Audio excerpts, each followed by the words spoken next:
Today's show is brought to you by Cap Metro, Austin's public transit system. We connect you to work, school, play, and everything in between. Plan your ride to this weekend's game at capmetro.org. Well, and as we finish off our intros, we get into our very last 1-0 sports show between me and my co-host Santiago Ortiz. Very excited to be here. Haven't been on since I've taken over as an executive producer, so I'm ready to get going right now. Who's hot for you? Yeah, all right, Michael, you know what? There's a lot of stuff going on in the sports world. We got the NBA playoffs. The MLB season is in full swing, but I have the Los Angeles Clippers, led by Kawhi Leonard and James Harden. They are up 2-1 over the Denver Nuggets right now, and this team's looked great. Kawhi has been, actually, I'm stealing Michael's thing. I don't know what's even going on. Actually, here, I'll bounce. I'll don't know what's going on. I'm just, we got the senior show nerd. Okay, we'll go to my team in the MLB. I have the New York Mets. This team has won 7 in a row, including a sweep against the Phillies in Queen. Francisco Lindor has 8 hits over the last 3 games, and this is a team that obviously added Juan Soto, who has this amazing throw to throw out Nick Castellanos at home right here. They added him in the offseason, gave him the biggest contract in the history of sports, and a team that went to the NLCS last year with low expectations coming in last year. The team skyrocketed over the last 365 days, 7 in a row, and they're looking like the absolute best team in baseball.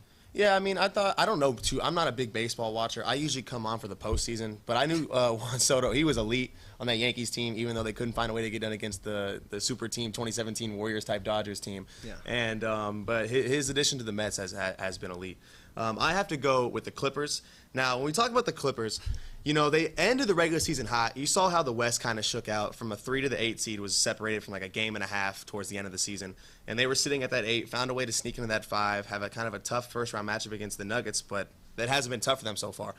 Last night they dominated them on all ends of the floor. I think they won by, I turned it off as they were up by 30 with like 4 minutes left to go in the game. And they were dominating the Nuggets on both ends of the ball. I mean, outside of a Christian Braun clutch 3 in game 1, this team could be up 3-0 right now.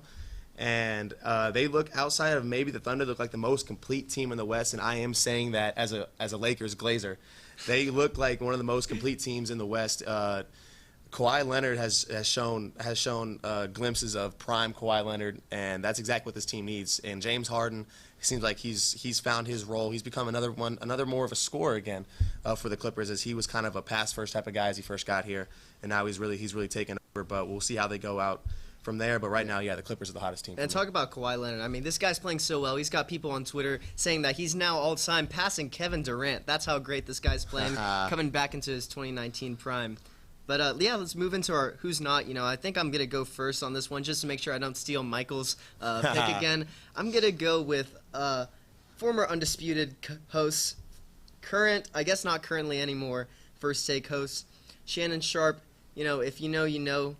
He is currently in a $50 million lawsuit for undisclosed things that are redacted and not going to be said on air. But all I have to say about Shannon Sharpe is, chasing tail, going to jail, judge, please give me bail. Lakers in 5. Oh, that's an elite. That is an elite.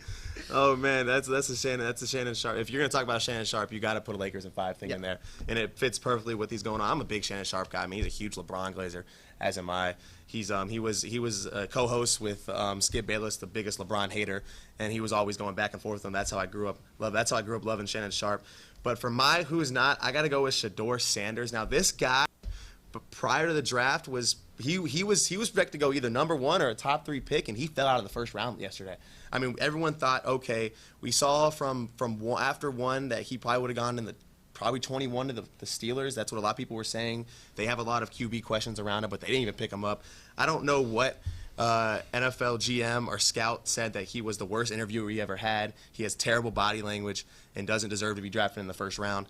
And I mean, and then his answer, he said that it was a mistake that he wasn't drafted in the first round. They humbled this guy, really, and that's exactly what he needs right now. I mean, he won nothing at Colorado. He went 4-8 his first season, went 1-8 against top 25 teams, and didn't win a bowl game, and they retired his jersey. I don't know how that happens, but yeah, for me, Shedeur Sanders is definitely not hot right now. Yeah, I mean, this guy only 3 weeks ago was a debate: should he be number one or should Cam Ward be number one? Yeah. And now you see him not even in the number one round. Not even in the first round. Not even in the first round. He went out sad there. But we're gonna move on to what's trending now. Last week, former Tennessee quarterback Nico, I'm not even going to try and Iamaleava. Whatever, however you want to say his last name, I apologize if someone wants to correct me on that. He signed with UCLA. This decision came after a massive fallout with the Volunteers, where sources say he demanded upwards of $4 million to play. This week, former UCLA quarterback Joey Aguilar transferred to Tennessee. Both teams essentially traded quarterbacks. With players demanding more money than ever, what are the next steps that should be taken by either the NCAA or schools themselves to try and regulate NIL in college football? Yeah, you know, this is going to be a big trending topic, especially with what happened with Nico, and especially after these spring games, you're going to see the portal open up, or the portal's already open, but you're going to see a lot more guys hopping in this portal once the academic school year ends. You know, I always thought when the topic of NIL was brought up as a kid growing up, I always assumed that it would be contracts, like the players were workers for these universities. And I kind of understand the idea of, you know, you want these guys to be students and you want them to be treated the same way, but we have to look at it. At the end of the day, they're not treated the same way. You know, I'm not out here driving my Ferrari to class getting paid $800,000 to take my classes here at the University of Texas like a guy like Arch Manning is, you know. And so I think that getting these guys under contracts and limiting the amount of freedom they have to transfer from school to school, and or making sure that players are both getting their money from the universities, and that universities are able to get their money back if players leave, and you know, I think securing a lot more commitment on both sides is what this NIL landscape needs. I mean, I find it outrageous that you want more than what they're paying you millions of dollars, and you want more. You don't deserve more. You should in your playoff game against Ohio State, y'all got dog washed. You didn't win the SEC.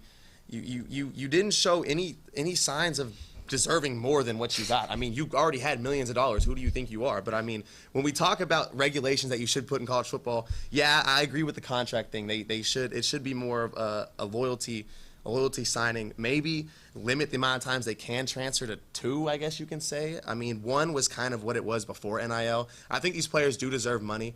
They do bring in a lot of revenue for their schools. And they do deserve. Maybe you cap how much they make anyway. You know, I mean, but I mean, to be fair though, you got humble players like Arch Manning and Colin Simmons.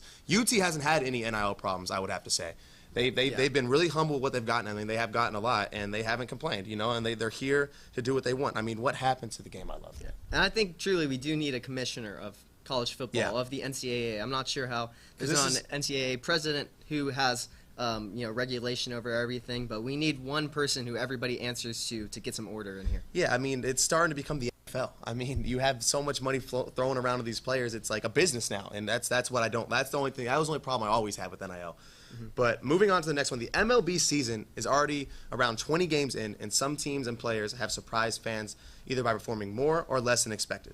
What teams and or players have you been surprised by this season?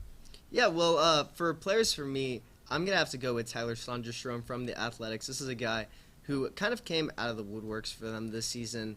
It's been a tough stretch for the A's, but they're kind of building a solid core here. You know, they're going through a lot of change. Going to be moving to Las Vegas over the next few years, but he's a guy who's really surprised me. For a team that's really surprised me, I'm going to have to go with the Chicago Cubs. You know, not very high expectations for these guys, but these guys are first in OPS, first in batting average, first in total bases, third in home runs. I mean, their offense is electric. With the addition of Kyle Tucker and guys like Michael Busch and Ian Happ, this team looks like a real contender in a loaded NL.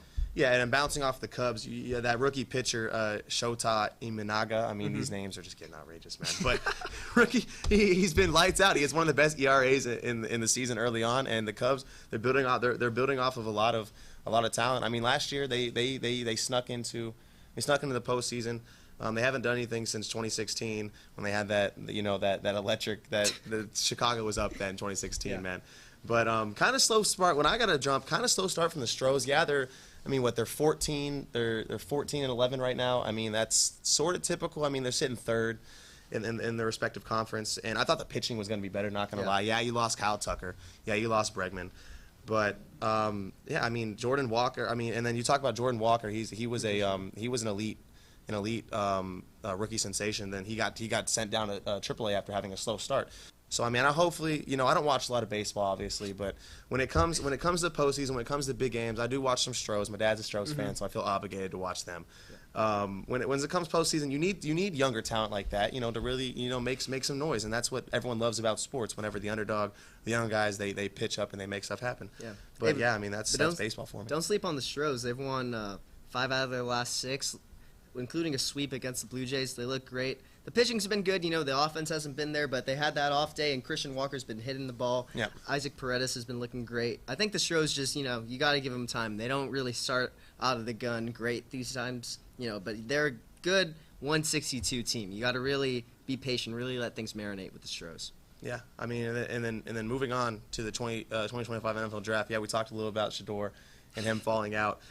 Who were players that kind of fell that you didn't expect, or even some risers? Well, I'm not even going to go with somebody who fell that I didn't expect. I'm going to go with someone who was picked that I did not expect. The Bears, there was a lot of talk about them coming into the draft. They've got Caleb Williams at quarterback. They've got Rome Odunze and Keenan Allen at wide receiver, and they've had some good they had some decent O-linemen that you thought could play, so you thought maybe O-linemen, but really what it seems like is they needed a running back. We've seen how teams like the Eagles with Saquon Barkley, or even the Buccaneers drafting a guy like Bucky Irving, and that guy being the pinnacle of their offense. And so you thought, these guys might have to trade up to get Ashton Genty, and that seems like what all of their fans wanted, if not maybe some edge pressure.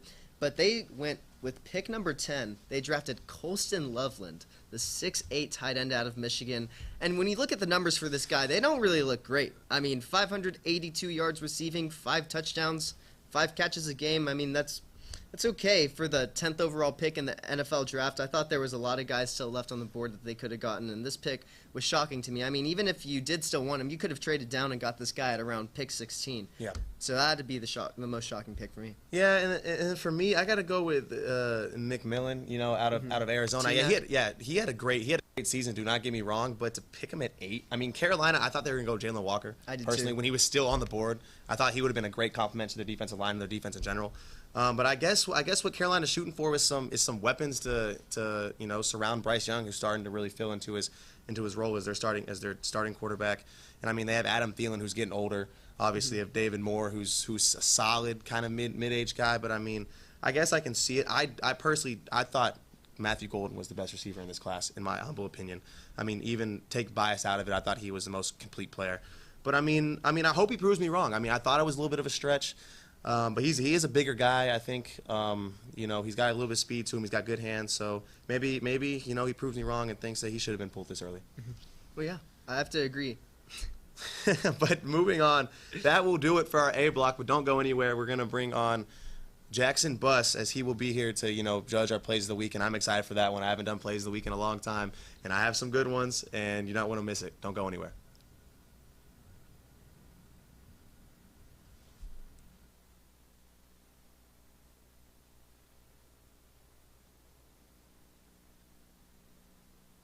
Welcome into the One and O Sports Show on the final Friday of February. February has flown by. I'm Adam Ogburn, joined alongside by Michael Alvarez. Michael, how are you doing this morning? I'm doing good. Happy to be here in this chilly morning. Ready to talk about some sports. In honor of the NBA playoffs starting this Saturday, as the play-in concludes tonight, Let's go. We will be doing an NBA playoff trivia. I got 5 questions here.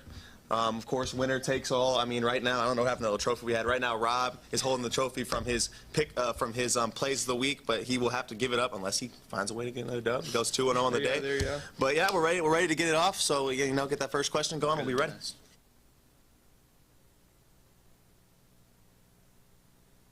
All right. Screw it. Let's go with the Red Sox. Let's go with the Astros. Let's do it.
Welcome back to the 1-0 Sports Show. We're joined by our guest, Jackson Buss. Jackson, how are you doing on this Friday morning? I'm doing great. It's a pleasure to be here.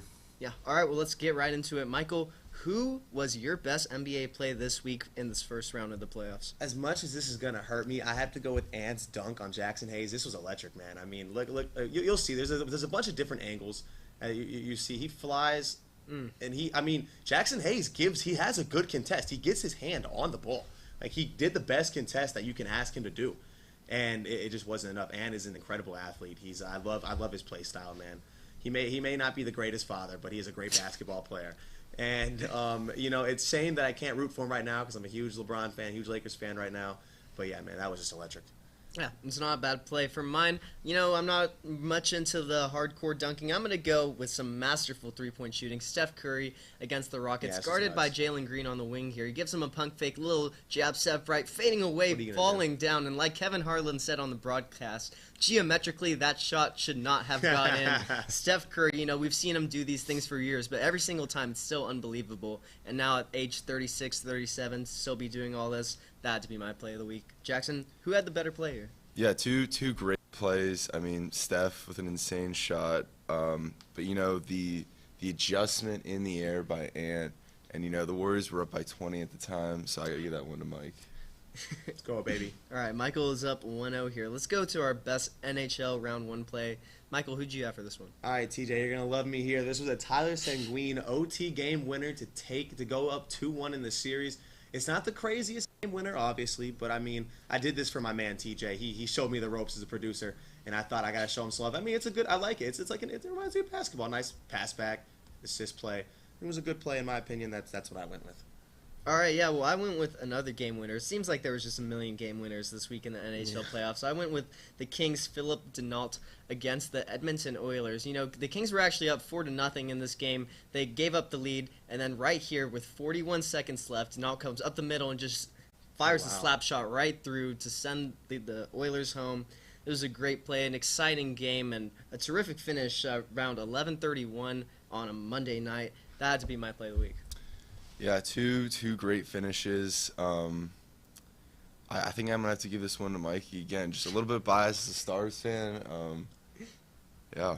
We're hot. Michael's going. All right, Mike, how about you start this one off? Let's go with the best baseball, NCAA or MLB play of the week. I got to go with UT's answer grand slam in a shootout against Texas State. The reason I picked this play is not because they got the win, and this set them up for the win, was the fact that whenever Texas State hit their grand slam, their Twitter admin would not shut up about it. And then in the same game, he gets answered. He didn't have a response to everyone flooding his comments after that, didn't delete his post. And Texas, they've shown in the 4 years they can't win in the 40 acres against them, but they can always go into Sandmo and get the job done. So that was the play I went with. Yeah, and then, even before, to get the spaces loaded for Texas State, they walked, 2 out of these 3 guys. It was an atrocious outing for all their relievers. But that was pretty exciting. I'm going to go with Ellie De La Cruz. It's a bird. It's a plane. No, it is Ellie De La Cruz flying in from second base to make this leaping catch against Jackson Holiday. Such an athlete, Let's look at this from another angle. This guy covers about 8 feet of ground in 1 second, maybe. He's a super freak human athlete. It's rare to see stuff like this in the MLB. That was easily my best baseball play of the week. Yeah, 2 great plays. Mike must have done his research. I'm actually buddies with Jalen Flores, so tough to pick against that. But if you're just looking at the individual play, I gotta give this one to Santi. Pretty athletic. I can't argue. He's such an athlete, dude. He was. I remember watching when I first heard about him. He's circling. I'm pretty sure, did he get in the park home run a couple times? Yeah. That's insane. At the pro level, that's insane. So I can't even complain with that one. Yeah. All right. Well, let's move into our Will Levis segment for the last time. Maybe we'll be giving the crown of the segment to somebody else next NFL season. This is our worst ump, worst ref mistake, or biggest blooper. Mike, who do you have? I got Joe Maniac Missoula telling an injured Tatum to get up. This is insane. He's on the ground. I think he has a bone bruise. He was out last game, and you can see he tells his trainer or his assistant coach not to go over there. He takes a sip of water and says, "Don't go." I guess I made this part a little too long, but yeah, he's looking at him, takes a sip of water. Don't go over there. Let me take a sip of water, and just yells, "Get up." Don't go over there. Just get up. Oh, he stopped playing. I played the get up like 2 more times because it's cut off so funny. But yeah, man, I thought that was He reminds me of JJ Redick, but to an extreme level because he's nuts with it, man. But yeah, I had to go with that one. Yeah, I mean, talk about a psychomaniac. I mean, if you saw Kristaps Porzingis get elbowed in the face, this guy said, "I liked to see him bleed on the court." That's how much of a maniac this guy is. He's nuts, man. He's nuts. Well, yeah, I have to go with another coach here, an assistant coach, a former ESPN broadcaster, Jeff Van Gundy, wrestling the ball away from Nikola Jokic. And I think this is a blooper for Nikola Jokic because Jeff Van Gundy, standing at about 5'8", 150 pounds, is winning this wrestling match against Nikola Jokic for the ball. We know Nikola likes to get in the ball quickly, get on these fast breaks, and to get the ball ripped away from you by Jeff Van Gundy as a professional athlete at that size, I mean, that had to be my biggest blooper of the week. Yeah, I'm gonna have to. Even though I love that from Joe Mazzulla, I love to see that out of a coach. I gotta go with the Jokic one. I mean, that's just this comical. I mean, yeah, it's funny. I mean, he couldn't win. How are you not gonna? Yeah. How do you not win against Jeff Van Gundy? You're the MVP of the NBA. I miss Van Gundy, man. Yeah. Well, all right. For our last pick on this segment, we will go with our best miscellaneous sports play of the week. I know we got some deep cuts for this. Mike, who do you got? Y'all don't know about this one. Let me get the PBA Tour. Ethan Flores strike on the 10th to claim his first ever PBA championship. Yeah, that's ball knowledge for anyone. No, I'm a big bowling guy. I grew up a bowling fan. He cut off the clip. So the first one, yeah, that's a strike. That's in the ninth. So okay, yeah, I'm staying hot. And then he has another one in the 10th because he got his strike in the 10th. Actually, excuse me, got a strike. Matches it again, so that's a double. And in the 10th, if you hit double strikes, you get a third roll. And sadly, I couldn't find that clip; it was cut off from here. Mm-hmm. But yeah, he gets a turkey to end the tournament and then get his first ever championship. Man, that's elite. I got to give it to him, dog. Yeah, I mean, who knew we'd be talking about turkeys on Friday? Bowling, baby. What you know about that? Balling off. I mean, also to watch the flight on that ball, it looks like a slider, on the outside of the plate. All right, well, I'm gonna go back to the baseball diamond. I'm gonna go with the Rays, looking like they're playing for the Savannah Bananas. Look at this in between the legs double play. The shortstop gets it here, and he just snaps it to the quarterback. Said, "Hut." Let's make the double play right here. That was my play of the week. That's some Harlem Globetrotters, just like we talked about before, the Savannah Bananas. When is that? I don't know if I've ever seen a snap in the MLB before. So that was my miscellaneous sports play of the week. Yeah, I mean, this is a tough call. I don't really follow base or bowling, so I can't speak to how impressive that finish was. Keep going. Yeah, I mean, this is tough. I think Santi's going to complete the 0-2 comeback and win it. Let's go. All right. Your trophy. Thank you, Jackson. That was a great segment. We had some great picks in there, but we'll have Jackson back on later in our E-Block to do some pick'ems. But next, we'll talk some Texas athletics. You do not want to miss it.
We're going to have an exciting show. We're going to talk about the NFL divisional round. we have some baseball here, but we're gonna start off with Texas men's tennis won the SEC tournament this week, and with that, Texas has won 5 total SEC championships. Do you think the success in the SEC is a flash in the pan, or is it sustainable for the future? No, I mean, it's definitely sustainable for the future. I mean, if we're going to be 100% transparent here, however the NCAA decides to rule on NIL in the next 5 to 10 years is going to determine how sustainable this is. I mean, right now, Texas, we are working with an unlimited budget. I mean, we have the $40 billion endowment.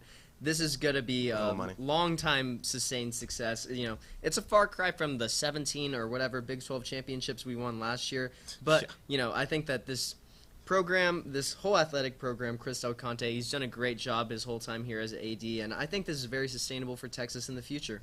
Yeah, I mean, I thought the SEC was hard. That's what everyone was telling us when we were coming in, that we weren't ready for it, that we weren't ready for it. And I think they were mostly just talking about the football team because they can't stand Texas football. And then what happens, they compete in the very first year, they compete for an SEC championship where they honestly should have won that game, but we're not here to rant about that. Yeah, I mean, they won in tennis, they won in women's basketball, they won in women's soccer. Top of my own, Golf, pretty sure maybe? golf. I think golf won, and I think the rowing team won. Swimming and diving, rowing, probably all of them. I have no idea. And there's a couple of natties you throw in there too. This is, I mean, there's a reason that Texas athletics fights for the Durker Cup every year. I mean, they've won 2 out of the last 4, and I think they're in first place as of right now. I think they're up a couple points on Stanford, that's usually where the fight goes. And Stanford has a lot more sports than us. So I mean, it really is this. They are an elite program. And then the baseball right now, baseball and softball. Shout out baseball and softball. Baseball is in prime position to win the SEC in the first year with only 5 losses on the resume at the moment. And then softball is kind of fighting right now for that spot. But, I mean, that could be 2 more coming up right now. Shout out to the Texas One Fund for making this all possible. Oh, gosh. Yeah. Shout out Texas One Pound. Shout out our oil money. Shout out CDC. That's how we're going to make it. All right, moving on to some Texas baseball. They swept Auburn this last week, and they face A&M at home this weekend. Oh, man, that's going to be Jim Schlossnagle's first time against his former team. This would have been absolute cinema in College Station, but they can't give A&M every home game to start the SEC season. So they threw one over here on the 40 acres. How do you think this series is going to look out? Who's going to take it? You know, it's going to be a very interesting series to me. You know, we saw last night Jared Spencer, the ace for Texas's bullpen, is going to be out for the rest of the season, getting an arm surgery, and that's a big hit for this Longhorn team. But, I mean, this team has been resilient. We saw on Tuesday night, down 4-9 in the 7th inning against Texas State. They came all the way back to win that game, 14-11 in 9 innings. You know, Texas A&M, if this was a month ago, I would have said this is a sweep. We might run rule them every single game, but they've looked pretty good in the last few weeks. They had a series win over Auburn, a series win over Tennessee, and I think this will be a close game. I think Texas is going to struggle initially on Friday night, but I think they take the series 2-1. Yeah, I mean, I think A&M, I mean, going into that Arkansas series, I think they won 7 in a row. They're sitting at 6-9 in the SEC. They started 21-15 overall because they had that horrendous start, obviously. But I mean, they're starting to find themselves. I mean, with all that talent they have on that team, they started off number 1 for a reason. You know what I mean? That doesn't just, you don't just give that for anything. So I mean, they're really starting to figure it out.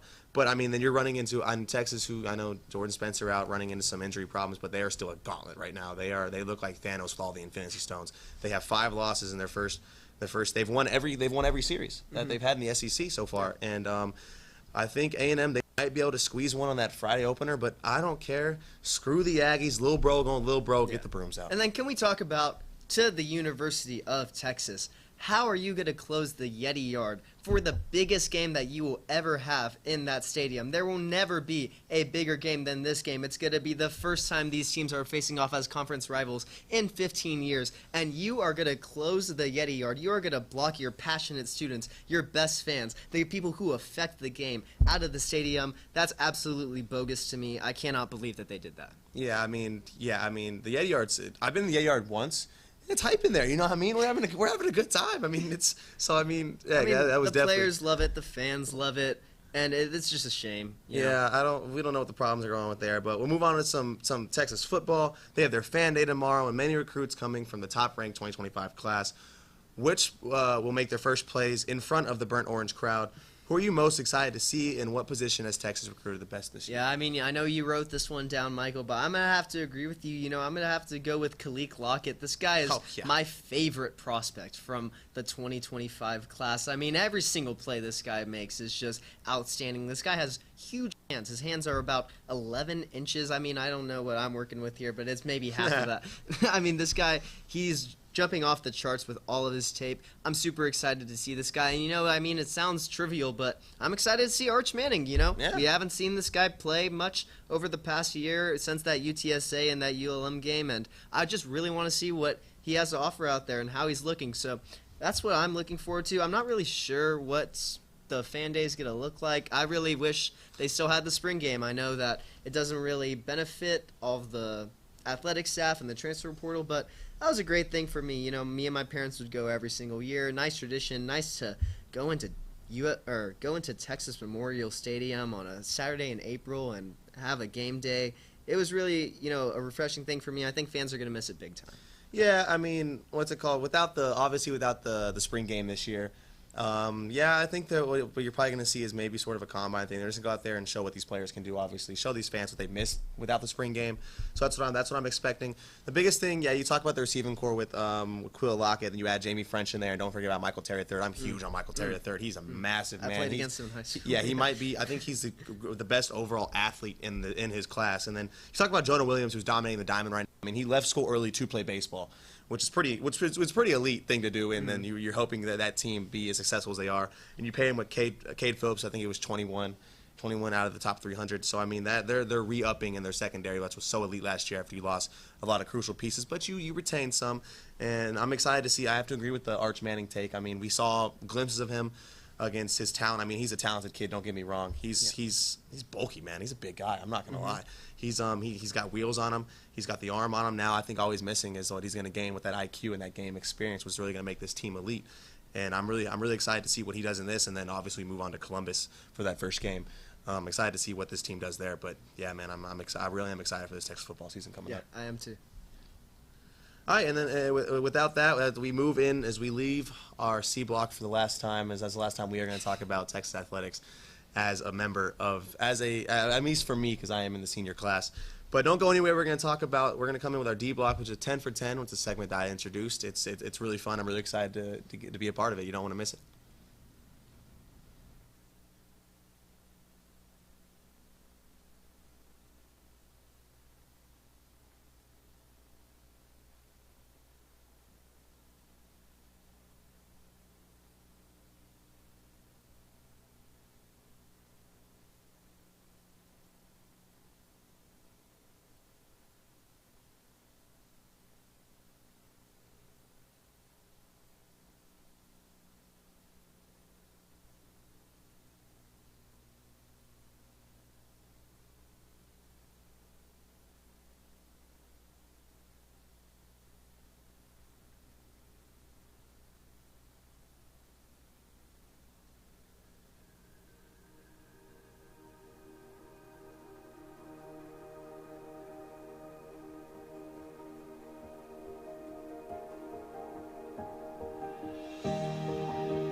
Welcome back to the 1-0 Sports Show.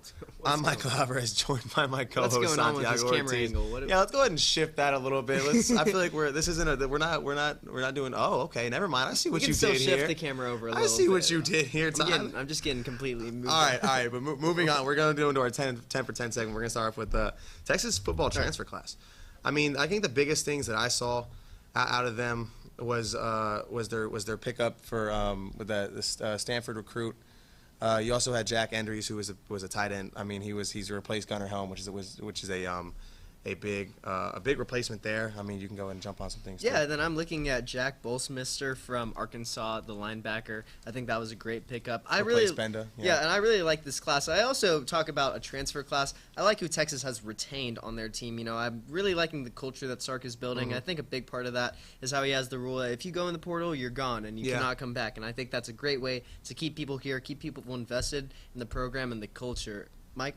Yeah, and Emmett Mosley, obviously, that what's it called? 3 years eligibility. He was a star freshman for Stanford last year. I think he's going to be great paired with Arch Manning, and then Brad Spence out of Arkansas. And Burt Auburn going into the portal. Burt Auburn gone, replaced by Mason Shipley. That's what we're gonna do it. All right, moving on to our next topic. We're gonna talk about our NBA Finals predictions. We all know where I'm going with this. KFC, UFC, OKC, whatever you want to say. Lakers in 5. They don't look as great right now, but whenever they pick back up into to what they've had when they secured Luka Doncic, they are going to be elite.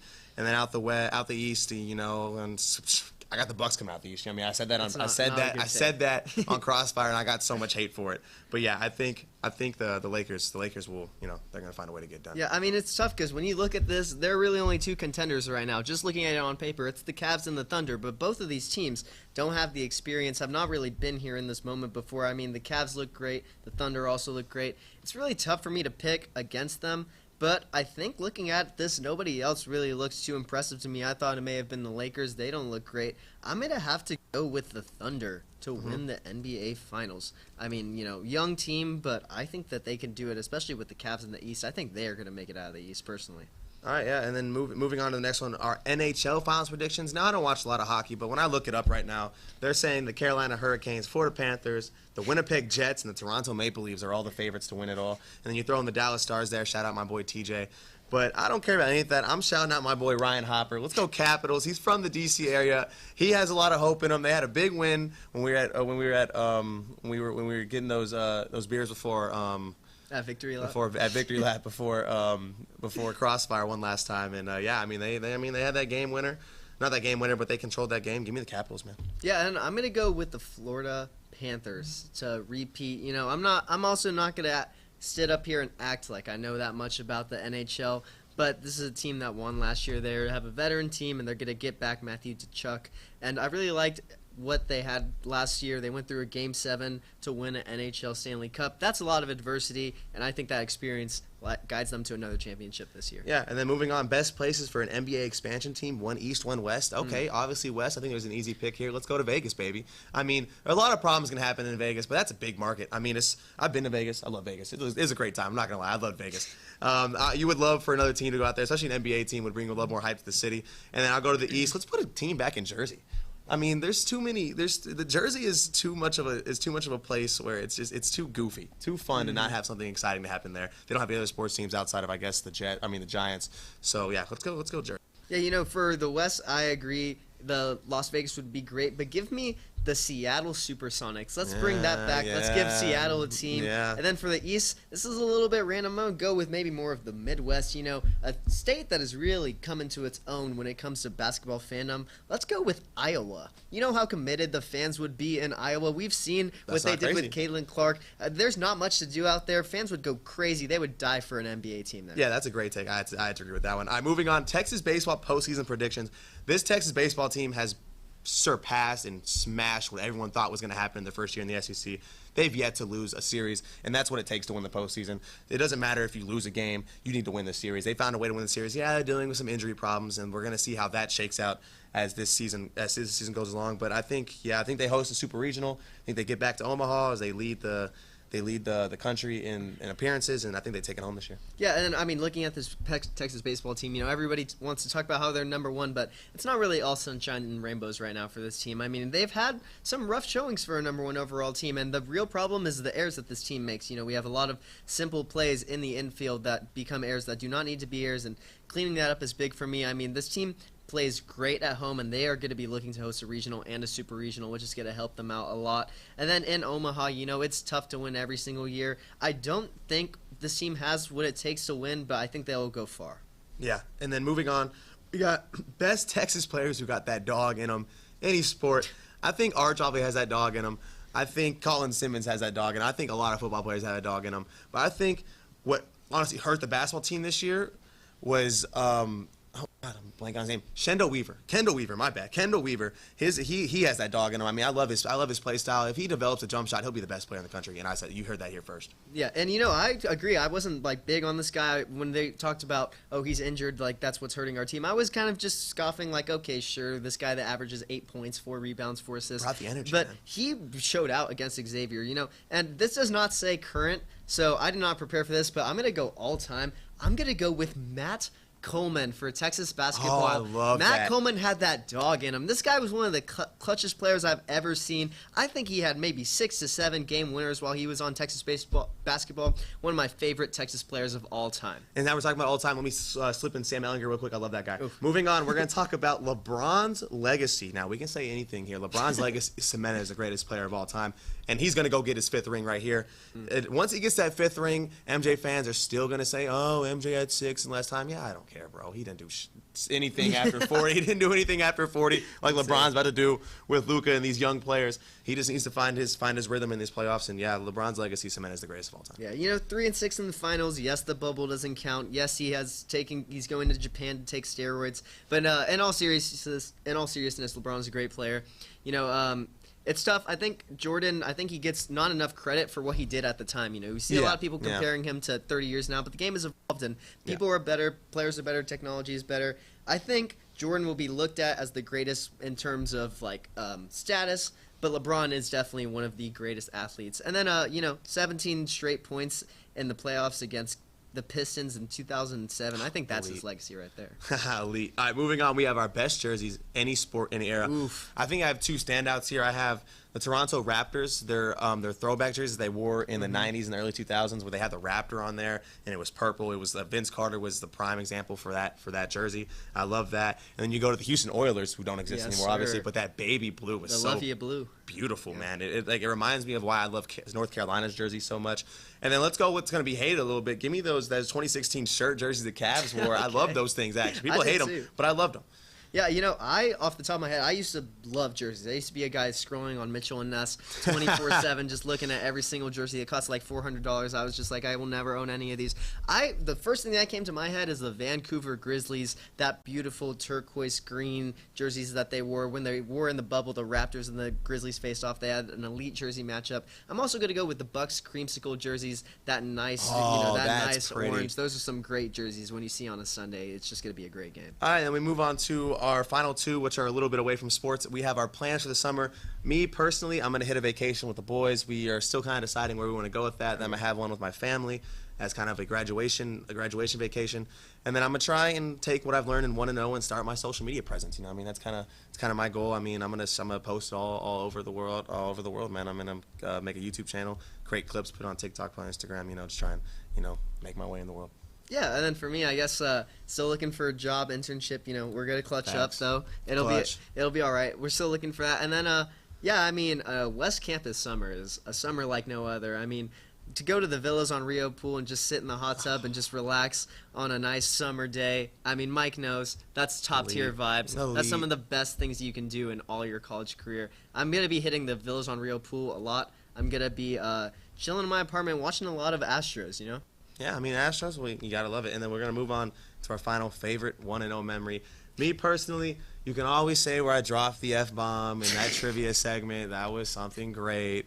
And then there's a lot of other memories I can put out there. But I think my personal favorite, I'm going to go to where I was a producer, was the Tyler Strempel legacy cast. I mean, he brought in so much aura. He brought in so many people. He had so much love that we actually had when we first talked about the 10 for 10 segment. We had his name on here, and it was great, man. So yeah, that's probably my favorite memory. Yeah, that was a great one. You know, my boys kind of rated our stream a little bit. I was nervous. I had never locked up on stream like that, but I had no idea what to say and do. And Tyler handled it like a champ. I mean, that guy is showtime. But for my favorite 1-0 memory, this is going to be our 24/7 show in the fall of 2024 when Joseph Duffy came into our master control room, and for some reason the TriCaster, you know, had a ton of stuff on there, and Joseph kept playing this clip of these people just in bed on our show. It was jarring to look at. It came up around 4 or 5 times. Hilarious. You had to be there for that one. Yeah, but that will do it for our 10 for 10 segment. As we move on to our pick'ems for one final time, as Jackson Busk will be rejoining us. You're not going to miss it. Coming back up on the 1-0 Sports Show.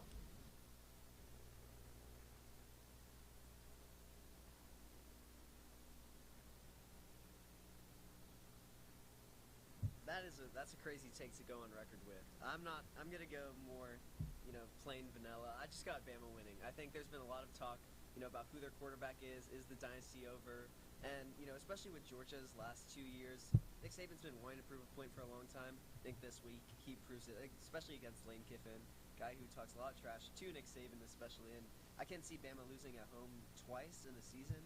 I don't know when the last time that happened, so I don't think I can see it. I got Bama winning big this week. Today, let's go with GM of the Dallas Mavericks, Nico Harrison. Now this guy, obviously, he made a terrible trade, trading Luka away to the Lakers, just hand-wrapping him, just gifting him to the Lakers, gifting LeBron the possibility of a 5th ring. And now with this week, Kyrie Irving tearing his ACL, Anthony Davis looks like he's out for the remainder of the season. It's not looking good for the Dallas Mavericks, especially Nico Harrison. I don't see how you can justify keeping this guy around. I mean, unless they somehow get Cooper Flagg in a lottery draft from Adam Silver, reaches his hand down and just gifts them the #1 overall pick. I think that this team is going to be a bottom dweller for a long time.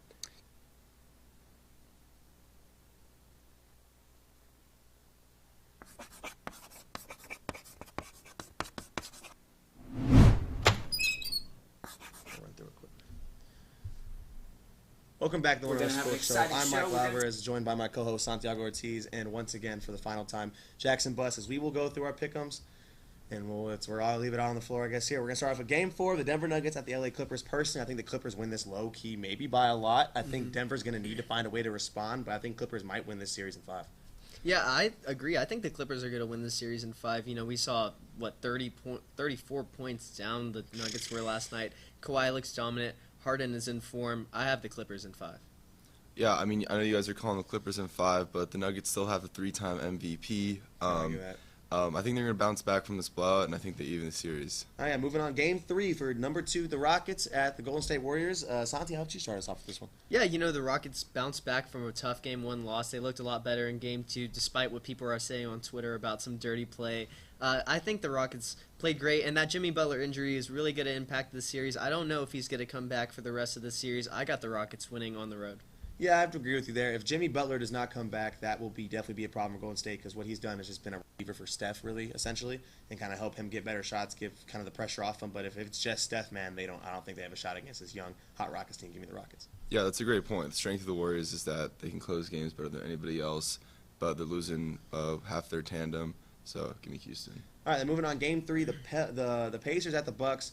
I think the Bucks are going to shake back. I have them coming out the East. I don't care what anybody says. If Dame can stay healthy, and Giannis, and you know, I think the Bucks, they can find a way to pull this one out. Well, yeah, you have to be healthy to stay healthy, and Dame is not. I do think that the Pacers win this in 6, but I don't think that it starts on Game 3. I think that the Bucks, led by Giannis, are going to have a strong showing in front of the home crowd. Give me the Bucks to win this one. Yeah, I think Dame is progressing back slowly, and I think will be healthier for this game, and I can't see the Bucks going down 3-0. Yeah. All right, moving on. Game 3, Mike's Lakers, obviously, at Minnesota Timberwolves. I have Lakers in 5, so I have them winning this game. That first game from Minnesota was a fluke, because you saw in Game 2 they had similar shots they took, and they just were bricking them. I mean, obviously, I think they might be able to take one at home, but I think the Lakers, they haven't even played their best basketball yet, so once they finally get in their rhythm, I think they're really going to show this Minnesota team what they're made of.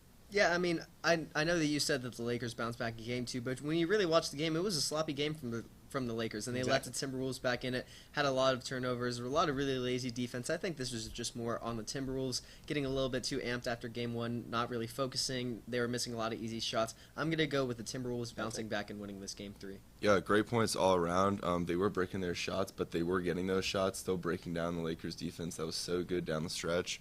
So I think the T-Wolves are going to take this one. Yeah, 2 L takes there, but we'll move on.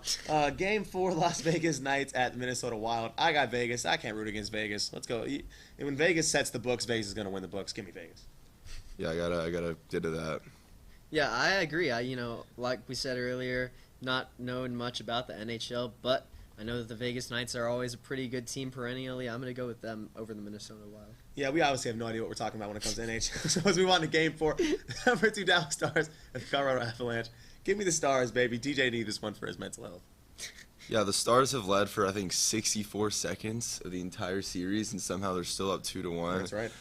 But the Avalanche are at home, so I'm going to take them. Yeah, the Avs have had a strong Game 1 at home. This is a matchup that we see. The Stars get a lot of tough first-round matchups every single year. I'm going to go with the Avalanche to win this one. All right, moving on, we go into some MLB. We have the Houston Astros at the KC Royals. I think this game, 3-game series. I think the Stros take it. They take the series. They drop 1, obviously. But I think they win 2. Yeah, and the Astros are playing great right now. They're getting that pitching. They're getting that offense that they need so badly, especially from Christian Walker. I'm going to take the Astros to win 2-1.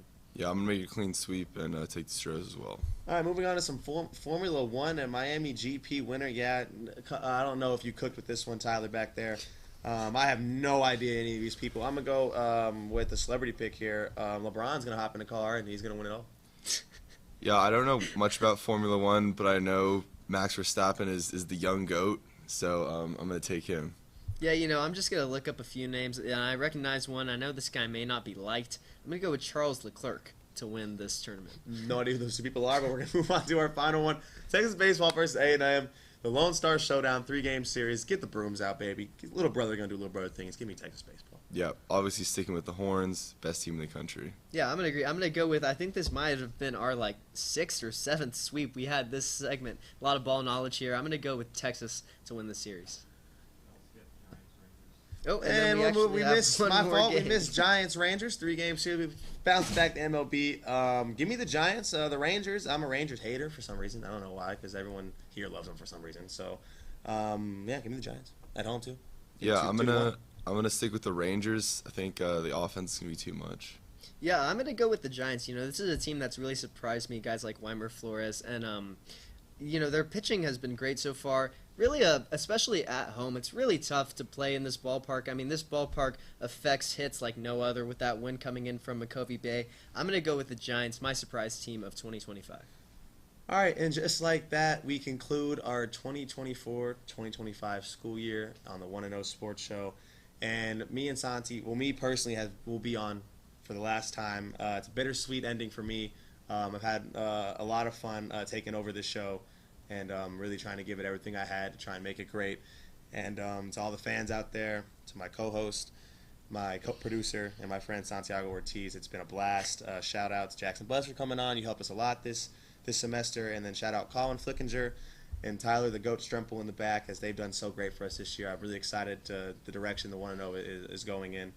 Yeah. And Santi? And then, yeah, Michael, we've hosted the show over maybe 10 times in the history of TSTV. It's been a great ride, and being able to meet you and do this with you, I wasn't really even fully invested. I didn't agree to be the producer of the show till almost August, and it was one of the best decisions I made this year. It's been so fun to do this every single week and get all types of talent from TSTV on the show, and yeah, it's been fun, but I got one more in me, just like Vince Carter. I'll be back next year, so looking forward to it. Looking forward to keeping TSTV strong, even without one of our best guys here in Michael. But thank you for Michael, everything you did, making those graphics for me every single week, running the TriCaster. It's really been special. Yeah, and then to wrap it all up, be sure to check out our sister show finales, the College Press Talks Mock Draft Special, uploaded Tuesday, and College Crossfire Senior Show, uploaded Wednesday. Thank you all. For our seniors at TSTV, thank you all for watching. It has been an honor to produce this show all year, and we'll see you next year. Have a great summer.